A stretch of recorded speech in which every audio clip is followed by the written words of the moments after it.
વાપીમાં વેપારી પર જીવલેણ હુમલો કરી ₹1.50 લાખની લૂંટ, ગણતરીના કલાકોમાં એલસીબીએ 3 આરોપીઓને ઝડપી પાડ્યા. સીસીટીવી ફૂટેજ અને ટેકનિકલ તપાસના આધારે પોલીસે આરોપીઓ સુધી પહોંચીને ₹1.50 લાખ રોકડ અને મોબાઈલ ફોન સહિત કુલ ₹1.70 લાખનો મુદ્દામાલ કબજે કર્યો. વાપીના ડુંગરા વિસ્તારમાં એક સગીર ભત્રીજી સાથે તેના કાકા દ્વારા છેડતીનો કિસ્સો સામે છે. બોડી મસાજના બહાને કાકાએ ભત્રીજી સાથે ડપલા કર્યા હતા. આ ઘટનાનો વિડીયો સોશિયલ મીડિયા પર વાયરલ થયા બાદ ડુંગરા પોલીસે આરોપી કાકાની ધરપકડ કરી છે. પ્રાપ્ત માહિતી મુજબ ડુંગરામાં રહેતી સગીરાને તેના કાકાએ બોડી મસાજ કરવા માટે બોલાવી હતી. મસાજ દરમિયાન કાકાએ સગીરા સાથે અશ્લીલ હરકતો કરી હતી. આ કૃત્યનો વિડીયો કોઈ અજાણી વ્યક્તિ દ્વારા રેકોર્ડ કરવામાં આવ્યો હતો, જે બાદમાં સોશિયલ મીડિયા પર ઝડપથી ફેલાઈ ગયો હતો. વિડીયો વાયરલ થયા બાદ સ્થાનિક લોકોમાં ચર્ચા જાગી હતી. આ બનાવની ગંભીરતા જોતા સગીરાના પરિવારજનોએ તાત્કાલિક ડુંગરા પોલીસ મથકમાં આરોપી કાકા વિરુદ્ધ ફરિયાદ નોંધાવી હતી. ફરિયાદના આધારે ડુંગરા પોલીસે ગણતરીના કલાકોમાં આરોપી કાકાની ધરપકડ કરી છે. પોલીસે આરોપીની પૂછપરછ શરૂ કરી છે અને વાયરલ વિડીયોને પણ તપાસમાં પુરાવા તરીકે સામેલ કર્યો છે. વધુમાં પોલીસે સગીરા અને આરોપી કાકા બંનેનું મેડિકલ ચેકઅપ કરાવવાની કાર્યવાહી હાથ ધરી છે, જેથી કાયદેસરની કાર્યવાહી આગળ વધારી શકાય. ઇન્ડસ્ટ્રીયલ પાર્કના ગેટની સામે એક લૂંટની ઘટના બનેલી. આ ઘટનામાં ફરિયાદી પાસેથી 2 અજાણ્યા ઈસમોએ માથામાં ઈજા કરી ફરિયાદીને મોપેડ ઉપરથી પાડી દઈ અને એની પાસેના ₹1.5 લાખ લૂંટ કરીને જતા રહ્યા.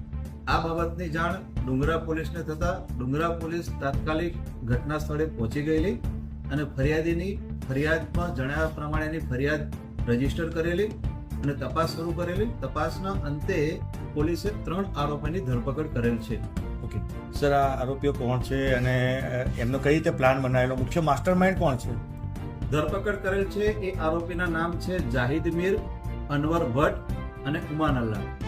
આ ત્રણેય આરોપીઓ મૂળ જમ્મુ અને કાશ્મીરના રહેવાસી છે અને ઘણા સમયથી આ ફરિયાદીના ગોડાઉનમાં મજૂર તરીકે કામ કરતા હતા. માલ લોડિંગ અનલોડિંગનું કામ કરતા હતા.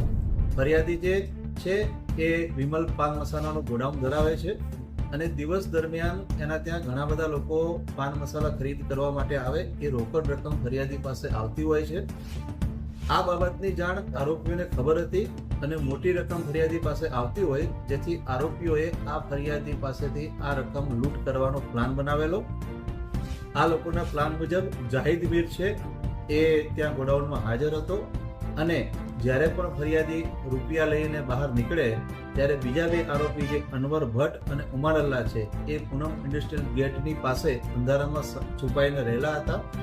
ફરિયાદી જેવા રકમ લઈ અને મોપેડ ઉપર એકલા નીકળ્યા ત્યારે એણે ફોન દ્વારા બીજા 2 આરોપીને જાણ કરેલી કે અત્યારે ફરિયાદી નીકળ્યા છે અને જેવી જાણ કરી એ દરમિયાન ગેટની પાસે અગાઉથી ઉભેલા બંને આરોપીઓએ ફરિયાદી વાપી તરફ જતા હતા એ દરમિયાન ફરિયાદીને માથામાં લાકડાનો ફટકો મારેલો.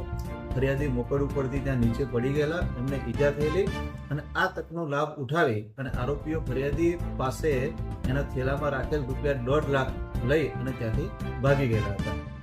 મુદ્દામાલ રિકવર થઈ ગયો છે કે શું અને બાકીની શું કામગીરી બાકી છે? તપાસ દરમિયાન પોલીસે કુલ 3 આરોપીની ધરપકડ કરેલ છે.